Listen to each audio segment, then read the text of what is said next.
everyone. This is Anne Marie Band from thetradingbook.com, and you are joining us from the Traders Expo in Brooklyn, New York, and I have here Jeff Hirsch with me from the Stock Traders Almanac. Thank Jeff, you. how does this almanac look at things like COVID?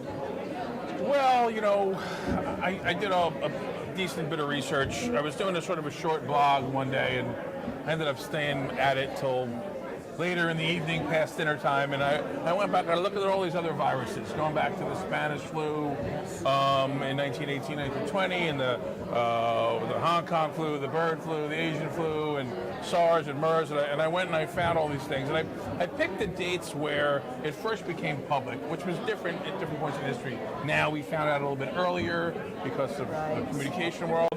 And I put a table together of from 1950 forward, and the only real negative years were years that had other things going on. Like 57 there was a lot of rate hikes coming in there. I remember we had Eisenhower's heart attack scare, and 68 the Hong Kong flu was Vietnam, a big filled up year, and the war, and the rest of them are pretty much not so impactful. Here we're getting a bit of impact. We're down I have the day is January 10th when we first heard about it, even though the first cases were earlier.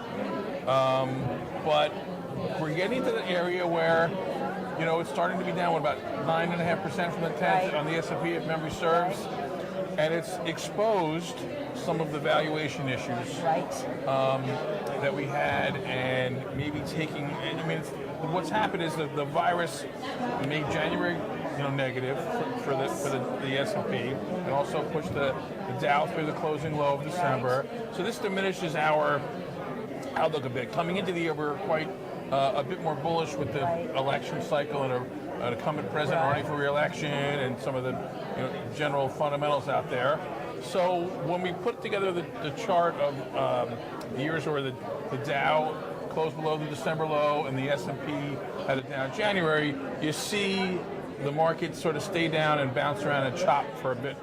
So I think we may be in store for a bit more chop, especially until this virus thing sort of winds down. Hopefully the warmer weather will help us. But there's been a bit of damage done to the global supply chain and economy, and but there could be a lot of pent-up demand out there, which could end up popping things and putting us back on that more bullish, incumbent president running for re-election path.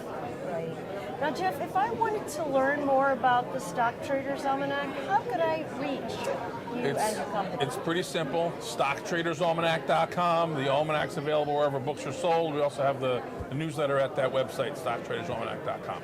Terrific. Thank you so much, Jeff. Thank you so much.